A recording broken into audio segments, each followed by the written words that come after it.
and challenge. Reminded us. Ladies and gentlemen.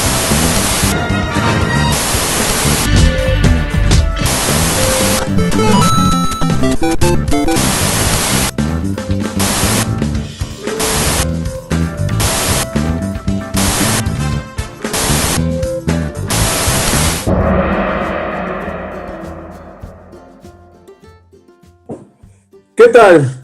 ¿Cómo estamos? Feliz jueves a todos ustedes. Gracias por sintonizarnos aquí en Código 56100. Esto es The Wiseman. Mi nombre es Manuel Callejas y estamos aquí para hablar de lo que siempre hablamos. Cultura popular, noticias en general. Y vamos con el primer tema y nuestro primer bloque, que es sobre noticias. Bien, lamentablemente debo comentarles, si es que ustedes no estaban enterados, el gran cómico, actor y crítico político Héctor Suárez ha fallecido.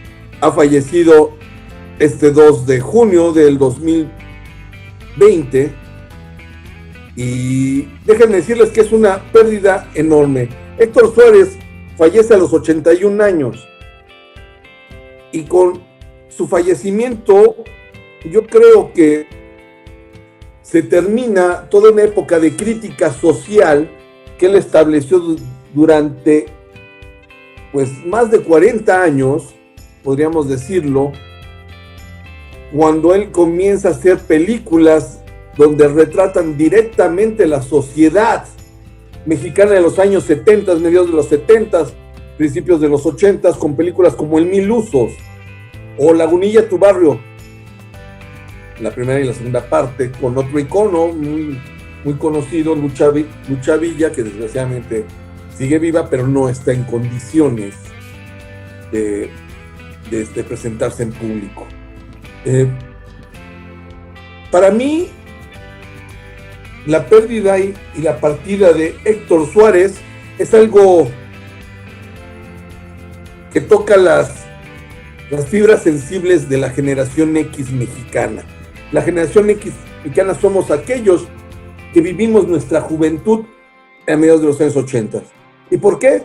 Porque en él está centrado un programa que hizo mucho escarnio en la sociedad mexicana y más en la sociedad política. ¿Qué nos pasa? ¿Qué nos pasa? Definitivamente es un parteaguas en la televisión y es para aquellos que son de una generación anterior a la de nosotros, o sea, mis padres, sería hablar de Palillo. Palillo fue un cómico de carpa, pero político, que pasó muchísimas veces por la cárcel. ¿Por qué? Porque no le gustaba el señor presidente, porque no le gustaba el señor regente, porque no le gustaba el señor gobernador, al diputado, al senador, que hablaran de él y que le dijeran la verdad. Y lo que hizo Héctor Suárez en ¿Qué nos pasa? Fue simple y sencillamente eso, retomarlo, pero sacarlo de la carpa, como lo había hecho ya en un momento dado Palillo, en los 60s y 70s, y llevarlo a la televisión.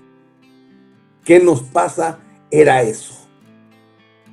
El señor diputado, el médico pasado de copas y que era tirador de onda con sus clientelas, que hoy eso sería un delito enorme.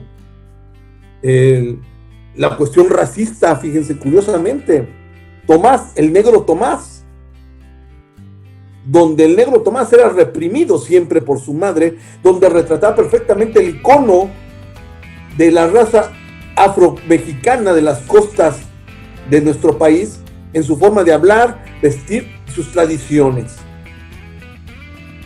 ¿Qué decir del Flanagan, aquel rockero de mediados de los 70s, con peinado tipo punk, a la Moicano,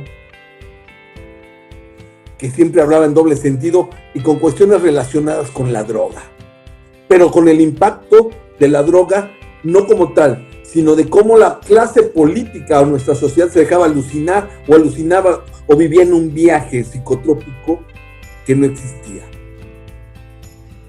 no manchen, hablar, por ejemplo, de la señora que le daba el pH, el reflejo de la madre o de la suegra de doña Elo, cada vez que le daba el tramafá, y es que me está subiendo el pH. El pH era la pinche histeria. Eso significaba pH. O sea, la pérdida de Héctor Suárez es algo indudablemente grande. Grande. Como persona, Héctor Suárez tuvo muchos problemas por su forma de ser, por ser explosivo, por pelearse, de ser carroñero en algunas cosas. Y me recuerda un programa que vi en Comedy Central, se llamó el Roasted de Héctor Suárez. Roasted en Estados Unidos hacen el rostizado, el quemado, podríamos decirle así, de ciertas celebridades. Incluso Donald Trump hizo un roasted, donde fueron cómicos y celebridades a hablar contra él en frente de él. Y recuerdo muy bien este roasted de Héctor Suárez, que estuvo subido de color, pero le faltó. O sea, para el nivel de personas que estaban ahí y él le faltó. Hubiera sido más fuerte todavía de lo que se presentó, pero véanlo, búsquenme, me gustaría que buscaran ese roster de Héctor Suárez. Héctor Suárez tiene algo que ver también con Texcoco, para aquellos que no lo sabían. Héctor Suárez en sus últimos años, últimos 20 años casi, se casó con una vecina de nosotros, hermana de unas amigas y un amigo personal, las Calderón, Marcela, Gaby, Claudia, Rico, Azucena, y se casó nada más ni nada menos que con Sara Calderón. Sara Calderón, más o menos de nuestra generación, yo soy de la generación de Sarita, de Marcela. Rico es mi hermano, dejémoslo así, nada más es hermano por algunas cuestiones que tenemos, pero fíjense, hay relación, ¿sí? Y por este medio externo, mi más profundo sentir a la familia de Sara Calderón, a sus hijos Suárez Calderón, pero también a la otra familia, la familia Gómez. Creo que vamos a tener que digerir muy bien esto. Hay mucho material para hablar de lo que nos hereda Héctor Suárez. Esa sería la primera noticia. La segunda noticia importante para mí sería lo que está pasando en estos momentos en los Estados Unidos. En los Estados Unidos, hace 8 días, fue detenido un hombre de color, un afroamericano, George Floyd, en Minneapolis, en Minnesota. Un video terrible, porque fue captado gracias a la tecnología, a la forma que tenemos hoy en día de poder ver las noticias reales en tiempo real. Y no por las cadenas televisivas, sino por nosotros mismos ciudadanos. Una denuncia donde veíamos un oficial de la policía de Minneapolis deteniendo a este hombre de color, en el cual lo aprisionaba con su rodilla sobre el cuello. Donde este hombre, George Floyd, pedía que se retiraran, que le dejaran respirar. Y decía, I can't breathe, no puedo respirar. Y quiero dejar bien en claro, y que no se vaya de la memoria durante este programa y durante los próximos días, esto, I can't breathe, no puedo respirar. Esas últimas palabras de George Floyd han sido devastadoras para demoler el estatus de libertad y de democracia que toda la vida desde la fundación de la Unión Americana se ha dado, y que desgraciadamente por los discursos de odio emancipados y acrecentados por su presidente Donald Trump han denotado y han terminado en una serie de violentas y sangrientas mítines, disturbios, no sé cómo decirlo, porque hay de todo. No tengo palabras. Y no solamente en Estados Unidos, en varios países. Ayer hubo disturbios y hubo protestas en parte de Europa. Hoy incluso mis hijas asistieron a un mitin a favor de George Floyd y contra el trato radical y racista que hay en las minorías en Estados Unidos, nada más que en Canadá. Ahí es otra historia, aunque sí es racismo, pero es distinto y hay otras connotaciones, porque la cultura es distinta. ¿Y por qué es distinta? Porque resulta que los americanos, desde que crecen hasta que mueren, son inculcados como que ellos son la nueva Roma, el nuevo centro del universo, donde lo único que importa y lo mejor es ser americano. Y máxime, si este americano es de tez blanca. Es terrible esto. Pero hay pequeños estados americanos o uniones americanas en cada país. Nuestro país no es la excepción. Y si a esto le acrecentamos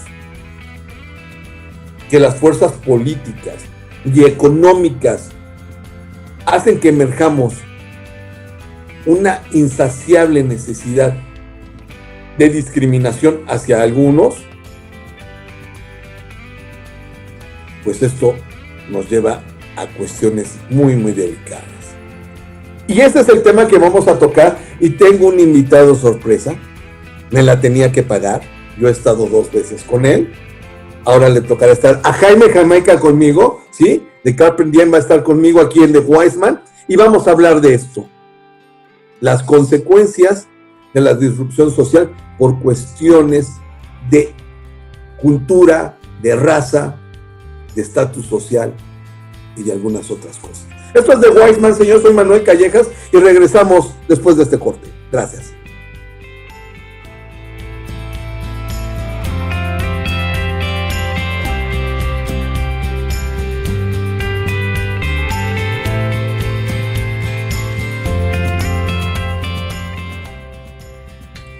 Bien, esto es The Wiseman, mi nombre es Manuel Callejas, estamos de vuelta aquí en su programa, en la segunda temporada. Y hoy tengo el placer, el honor y la revancha, porque mi invitado de hoy es quien me ha invitado ya en 2 ocasiones a estar con él.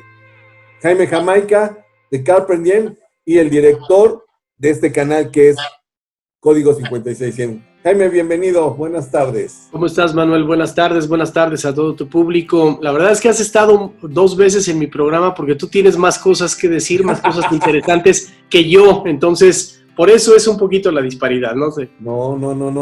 Ahora vamos a sacar tu conocimiento que tienes sobre varios temas. Y fíjate que había pensado ya en invitarte, no a pero hoy por cuestiones fortuitas se dio, porque la otra vez estaba revisando mi cajón de videos, mi carpeta, y me encontré un chorro de videos de Todos Unidos por Texcoco, aquella organización no gubernamental que se creó, ¿no? Sí, interesante la propuesta. Un chorro de cosas, o sea, yo no me acuerdo de algunas cosas que habíamos hecho, te lo juro, y no, pues. Empecé a ver ahí, y hubieron varias. Sería un buen tema luego platicar, recordar un poco sobre eso, cómo han evolucionado las organizaciones sociales de este tipo que brotan así de un momento a otro. Pero en fin, Jaime, te agradezco que estés hoy conmigo y quiero que toquemos un tema. ¿Qué opinas de esto que acaba de suceder con George Floyd? Híjole, pues bueno, lamentable todos los episodios que ha habido en Estados Unidos de asesinatos, de muertes, de injusticias ante la raza negra. Es la más visible en Estados Unidos, el racismo ante la raza negra, pero se vive el racismo ante los latinos, por ejemplo, y no llama tanto la atención. ¿Por qué? Bueno, porque la raza negra tiene un primer lugar, digamos, en las minorías, voy a poner entre comillas, minorías, y llama mucho más la atención. Además, desde aquel episodio en Los Ángeles en los 80s, no sé si recuerdes, ¿Sí? estas reacciones beligerantes de la comunidad negra, en donde yo creo que ahí hay dos vertientes. Una, la protesta real, sincera, de gente, como tú decías en el primer bloque, grita "I can't breathe", porque no puede respirar de la presión que implica el racismo. También se aprovecha, como en muchos países, en México tenemos mucha experiencia en eso, se aprovecha para vandalismo, ¿no? Para hacer manifestaciones que terminan en desmanes y en muchas cosas de esas, ¿no? O sea, y se ha vuelto cíclico. Lo que sucede es que ¿qué fue? Hace 3 años, me parece, ¿no? En Baltimore también hubo este tipo de situaciones. Y tú comentabas algo que es muy cierto. Ahora ya cada ser humano tiene una cámara, cada persona tiene una cámara y se convierte en un reportero. Sube a internet. Eso me parece a mí genial, porque cualquier persona puede hacer una denuncia que se haga viral y que la vea todo el mundo. Eso me parece muy bien. Y bueno, es un problema, pero es un problema real que los Estados Unidos tienen que resolver. ¿Cómo? Porque hay que decirlo, en mi opinión, en México tenemos que resolver una gran problemática también de racismo, de clasismo quizá, que me parece la palabra más exacta. Y en Europa también tienen un tema que tratar de racismo, de clasismo. En Europa, pues la migración africana hacia Europa tiene una problemática muy fuerte. Yo viví en España y la verdad es que se percibe muy fuerte. Los franceses a españoles y a latinoamericanos que van, hay una comunidad, me tocó muy de cerca vivir en España, la comunidad de peruana y boliviana que vive en España y que también sufre de este tipo de cuestiones. Son inmigrantes. Los sudacas. Sí, también, ¿no? Los marroquíes. Ahora toda la gente del Medio Oriente que por la cuestión de la guerra tiene que migrar a través del Mediterráneo, en Italia, en Grecia, en el mismo España, y junto con él va una carga de racismo muy fuerte que en todo el mundo tenemos que resolverla. Fíjate que yo he tenido la desfortuna de ser minoría. Cuando estuve fuera del país me tocó ser minoría, fui de la minoría hispanoparlante en Canadá, y es impresionante cómo sí hay una segregación, aunque en Canadá no existe como en Estados Unidos, que donde él ha vivido también, pero sí obliga a que se creen pequeños cotos sociales de etnias, aglutinándose y aislándose de otros cotos, donde es muy difícil a veces engarzarse. Me tocó darle forma en donde yo vivía, en la población donde yo vivía, darle forma a la sociedad hispanoamericana. Formamos una asociación que se llamó The Latin American Caguartas Association. Fui presidente ahí 2 años y me tocó tratar de hacer que los latinos retomaran sus raíces, porque curiosamente por la segregación y la disrupción social, la generación venidera de esos latinos que emigraron o llegaron de alguna forma a Canadá, dejan de lado el español y las raíces, porque para algunos de ellos, para los hijos, es penoso. Sí. Y fue un trabajo enorme tratar de hacer el rescate de esa cultura, que gracias a Dios hasta el día de hoy se mantiene. En la universidad hay una asociación que hasta el día de hoy, que se llama OLA, desde que yo estaba, se formó precisamente para mantener las raíces de los hispanoparlantes, tanto de estudiantes que llegaban como los que vivían ahí. Otro ejemplo que te puedo dar, y donde lo vi fuertísimo, fue en mis viajes en Alemania, cuando iba a dar clases por allá, con los turcos. Es terrible la segregación del turco por los alemanes. Tanto así que yo recuerdo que estábamos en una celebración en la universidad, platicando, unas chicas preciosas por ahí, le pregunto a un chavo que estaba conmigo, le digo, oye, qué guapas mujeres. Dice, aguas, son turcas. Las turcas para los turcos, las europeas para los europeos. No te acerques a las turcas. Sí, como si apestaran, ¿no? Efectivamente, en España, los africanos, me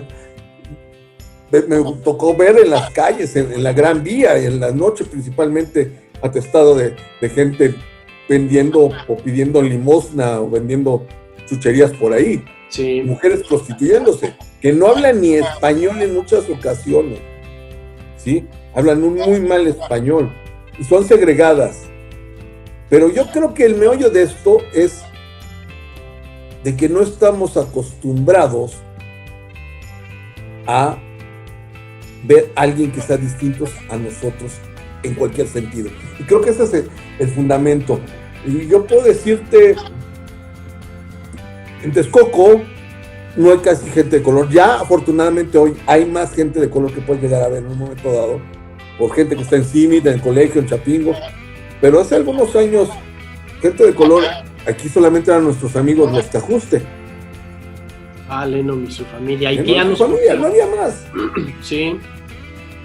Tan así que me toca conocer a los sobrinos de Lennon, que le mando un abrazo a Lennon, le voy a copiar este programa y lo vamos a invitar, porque era curioso, o sea, era sorprendente cómo los niños en la escuela se sorprendían por ver a alguien de color. Sí. Sorprendente eso. Pero también el problema viene del otro lado, o sea, lo que te decía, por ejemplo, en Canadá, es ese problema de hacerte conchita porque soy latino y no tratar de encajar de otra forma, o sea, me voy a pintar así para que ellos me vean bien. Igual la sociedad de color, los afroamericanos, tiene ese problema. O sea, en Estados Unidos hay un problema de racismo de la gente de color contra cualquier otra minoría o incluso contra la gente blanca. Entre ellos son racistas. O sea, no permiten, y si tú te has dado cuenta es muy difícil, y hay películas donde un hombre blanco se enamora de una mujer de color, casi siempre es el esquema, y para que lo conozcan en la familia, y si lo conocen, olvídate, es lo peor que puede pasar. Es por la carga emocional de todo el maltrato que han traído, sí, pero como dicen por ahí, tendremos que estar cargando siempre esto. En México, nuestra herencia colonial, o sea, somos malinches porque, bueno, somos los hijos de la mancha porque no somos ni españoles, ni somos nativos mexicas, otomís, o lo que tú quieras. ¿Sabes qué? Ahorita que mencionas México, a mí lo que me hizo pensar, escuchándote en tu primer bloque, que mencionabas, ¿no? Que al americano, normalmente al estadounidense, se le educa y se le dice que pues es the number one y que son la sociedad más avanzada, la economía más grande. Y ponle que estadísticamente en algunos datos tengan razón. Bueno, ahorita la economía y muchos aspectos están compitiendo y perdiendo fuertemente con China.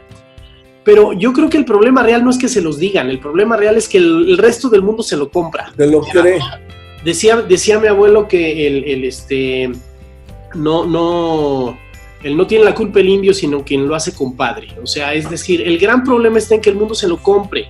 Aquí en México, por ejemplo, a mí me parece muy peligroso que mucha gente quiera hablar más, y mira que es un tema importante, pero que quiera hablar más de lo que pasó con George Floyd y con todos los negros en Estados Unidos, pero aquí vivamos un racismo y un clasismo, la verdad es que lastima, ¿no? O sea, es decir, y lo hayamos hecho, lo hacemos tan normal, ya es como tan común que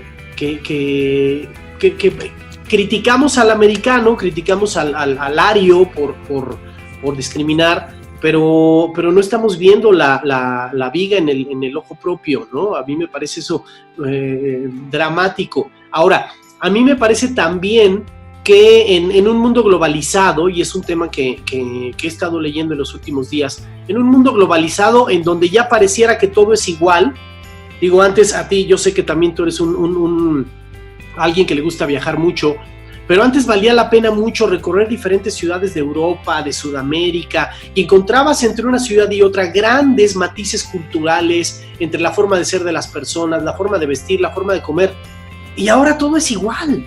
O sea, tú puedes estar caminando por la Gran Vía, como decías, y te encuentras un montón de negocios que llega un punto en el que no sabes si es la Gran Vía, si es una parte de París, si es Nueva York o la Ciudad de México, porque de repente todo es igual. Toda la gente escucha la misma música, toda la gente viste parecido. Y este asunto de la globalización nos está haciendo igualitos en muchas cosas, ¿no? Nos está haciendo que olvidemos nuestras diferencias, pero olvidar nuestras diferencias las que valen la pena. O sea, en mi opinión, la valía de los seres humanos, la gran belleza de nosotros como humanidad, está justamente en eso, en nuestras diferencias, en saber apreciar nuestras diferencias. Nuestra unicidad. Sí, somos tan heterogéneos culturalmente, en formas de ver el mundo. Lo que sucede es que tenemos un gran problema con el respeto a eso. Entonces vamos a hacernos todos igualitos, pues para no tener problemas. El detalle está en que seguimos cargando con estos atavismos culturales que le tengo miedo al distinto porque quién sabe qué ha de ser, ¿no? Hace no mucho, ahorita mencionaba la ciudad de Texcoco, pues bueno, hay una pues bueno, no sé, un grupo fuerte de migrantes coreanos y chinos poniendo restaurantes. Sí. Y hay gente, yo conozco gente que tiene negocios en el mercado que los ve muy mal y que ya les quiere sabotear sus negocios y cosas así, por el simple hecho de que son coreanos o son chinos y nos vienen a quitar algo que es nuestro. Y se nos está olvidando este esquema global en donde seguramente tu primo está en Estados Unidos y a lo mejor le quieren hacer lo mismo. ¿No? O sea, es decir, por un lado estamos señalando lo que están haciendo los americanos es muy injusto y hay racismo, y creo que no estamos viendo lo que estamos haciendo nosotros, y eso me parece muy peligroso. Eso es cierto, y es bien claro. Y la segregación no solamente se da por raza y por etnia, se da segregación por cuestiones financieras, económicas, culturales o incluso regionales. O sea, el racismo aquí internamente, no le voy a llamar racismo, pues sí la discriminación o el ataque por ser del centro del país. Eres chilango. O sea, a las afueras, seas del Estado de México, de Morelos, de Hidalgo o de la Ciudad de México, tú eres chilango. Y es como si fuera lo peor, ¿sí? Y nosotros como mexiquenses lo hemos aplicado, Jaime. Es que son chilangos. No, bueno, yo soy chilango, por ejemplo, yo soy nacido en la Ciudad de México y a mí me tocó estar hasta hace, ¿qué será?, 15 años en Chihuahua, y nada más porque te oyen hablar, dicen, no, espérame, yo soy chilango y haz patria, mate un chilango. Exacto. Cosas de ese tipo, ¿no? O contra los tapatíos, ¿no? O contra los yucatecos. Pero ¿qué te parece si nos damos un corte, Jaime, y retomamos este tema ya desde el punto que nos antañe? O sea, ya vimos qué pasa con George Floyd, pero vamos a ver qué está pasando en nuestro país, porque cuando veas las barbas de tu vecino cortar, pon las tuyas a remojar, ¿eh? Tenemos mucho que aprender de esto, porque para ahí podemos llegar nosotros. Esto es de Wiseman, soy Manuel Callejas, tengo el honor de tener a Jaime Jamaica de Carpent Diem aquí con nosotros. Vamos a un corte y regresamos. Gracias.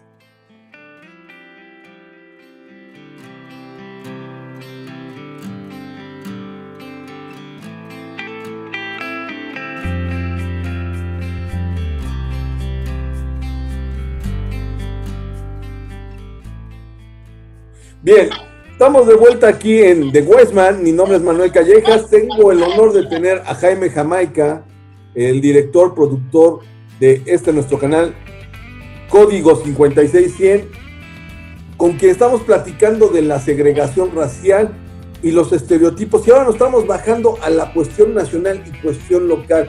Y mencionamos antes de irnos al corte, Jaime, de que lo que pasa en otros países de Europa, principalmente en Estados Unidos, donde se segregan las minorías, llámese afroamericanos, orientales, hispanoparlantes o incluso nativos originarios, que ese es un tema importantísimo, cómo en Canadá y Estados Unidos se ha segregado de una manera brutal a las naciones primarias, como se llaman, o naciones originarias de esos países. Nosotros creemos que nosotros damos muy mal trato a los indígenas de aquí, pero no. Pero será otro tema en otra emisión del programa donde podríamos platicar de esa cuestión. Pero hablamos de cómo hay segregación o discriminación aquí entre nosotros, que por qué eres chilango, que por qué eres jalisquillo, que por qué eres regio, que por qué eres mayita de Yucatán. Oaxaco, una palabra muy peyorativa, ¿no? Oaxaco. Aquí localmente, un chiste local de la gente que conoce en Texcoco, que conoce a los de Chapingo, para ellos un punto es que eres un pinche Oaxaco. Sí. Impresionante, ¿no? O sea, por favor. Sí, es increíble, ¿no? Ahora, ¿sabes qué? Yo sí creo que en México, no sé si estés de acuerdo conmigo, en México sí tenemos un gran problema de idiosincrasia cultural, de autoaceptación. Hace rato comentabas, bueno, en Canadá y en Estados Unidos lo que sucede es que cuando llegaron las colonias inglesas, fueron quitándole sus territorios a los Sioux y a un montón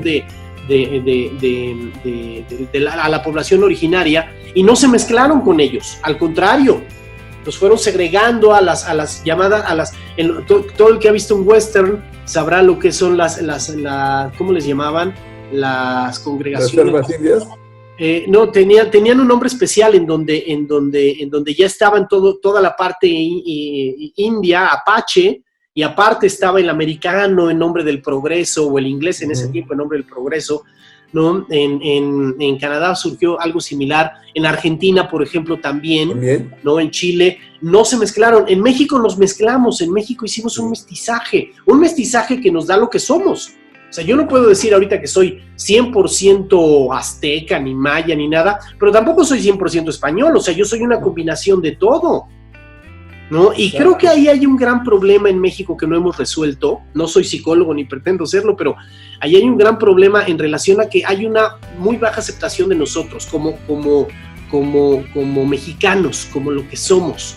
Todavía hay gente defendiendo el indigenismo, todavía hay gente masacrando al indígena sin saber que todos somos, o bueno, sin querer entender más bien, que todos tenemos, que somos esa combinación, este mestizaje, y este mestizaje nos hace muy interesantes, y creo que no hemos sabido sacarle buen provecho a este mestizaje que tenemos un misticismo increíble que nos viene del aspecto indígena, que combinado con la religión que impusieron los españoles, pues vaya, una creatividad y una imaginación de ahí nos viene, ¿no? Fíjate, eso que dices, Jaime, es bien importante. La semana pasada estuve evaluando temas de tesis, y había un título de una tesis que hablaba del impacto del apoyo del Consejo de Ciencia y Tecnología del Estado de Hidalgo a las mujeres indígenas. Suena muy rimbombante, muy padre el título. Y a la hora que el alumno hace la presentación de cuál va a ser su tema de tesis, la primera pregunta que le hago, oye, ¿y cómo me aseguras que la persona que está recibiendo el apoyo es indígena? ¿Cuál es el parámetro? Le digo, discúlpame, soy ignorante en eso, pero legalmente no existe algo en México que nos dé la atribución de quién es y quién no es indígena. ¿Sí? Le digo, porque te voy a decir una cosa, tú me puedes ver blanco, ves a mi papá completamente blanco, soy yo, pero más viejo. Y si la connotación de ser indígena es hablar una lengua natural, mi papá habla tobi, mi papá habla ñañú. Así se dice. Ñañú, sí, es el verdadero nombre. Entonces, mi papá es indígena, por lo tanto yo tengo que ser indígena. Y entonces, porque si yo lo llevo, entonces, con el icono de indígena, mi papá no me va a cuadrar. Blanco,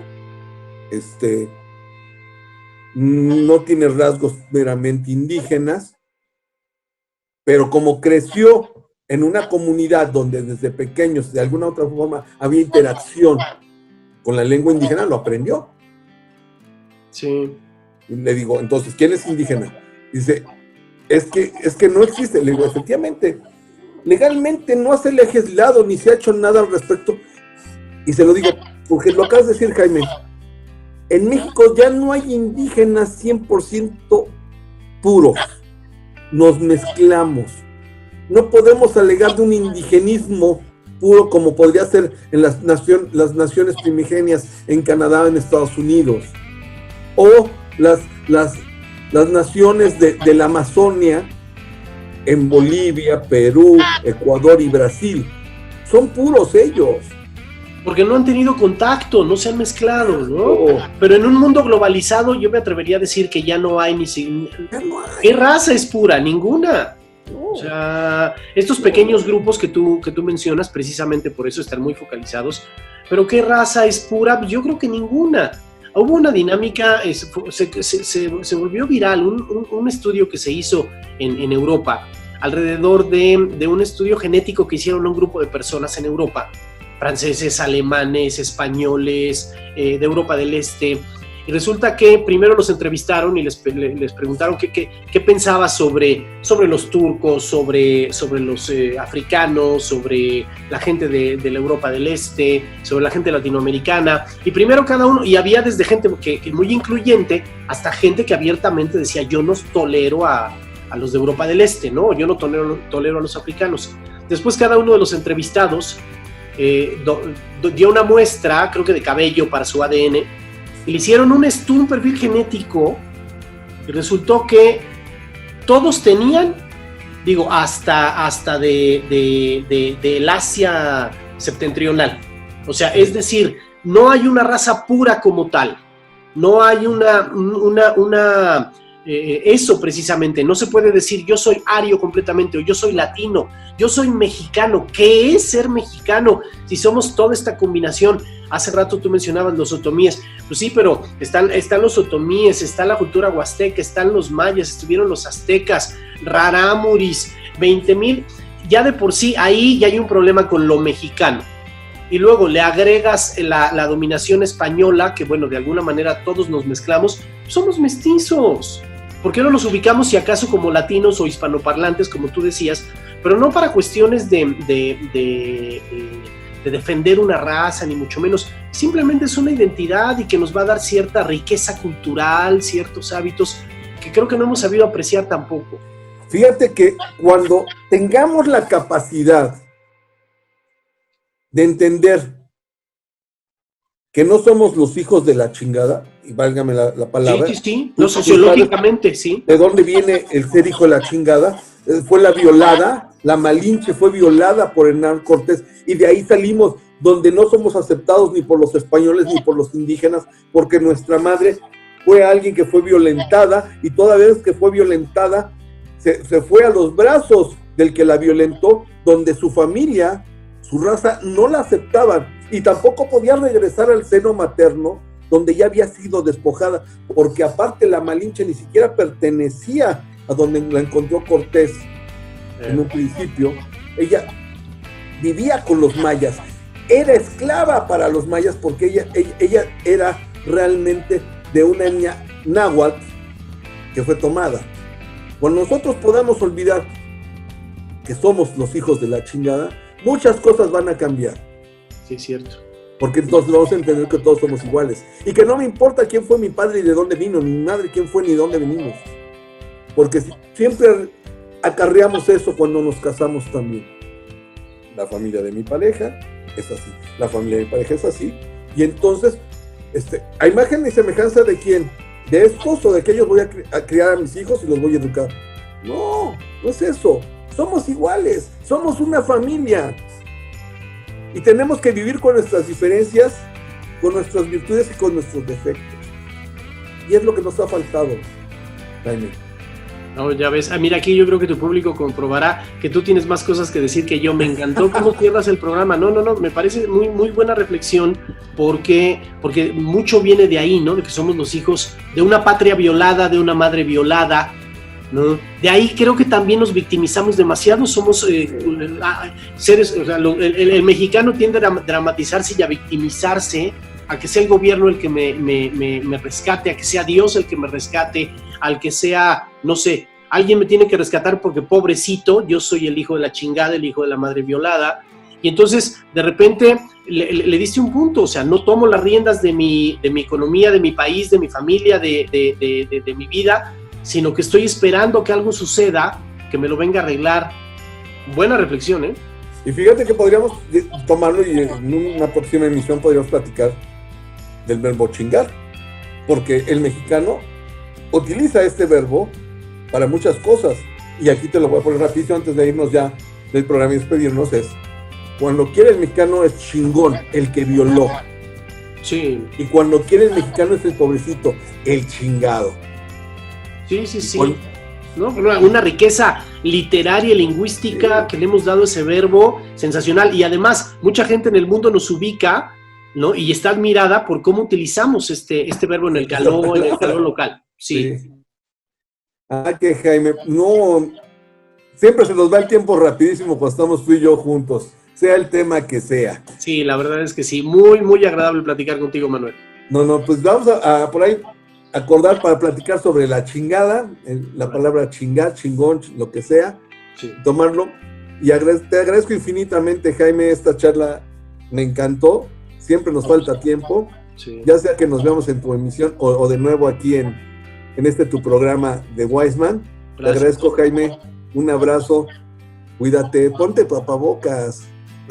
Sí, pero aquí no tengo a nadie, No hay nadie. A lo mejor tapabocas para hablar menos, porque hablo mucho, ¿no?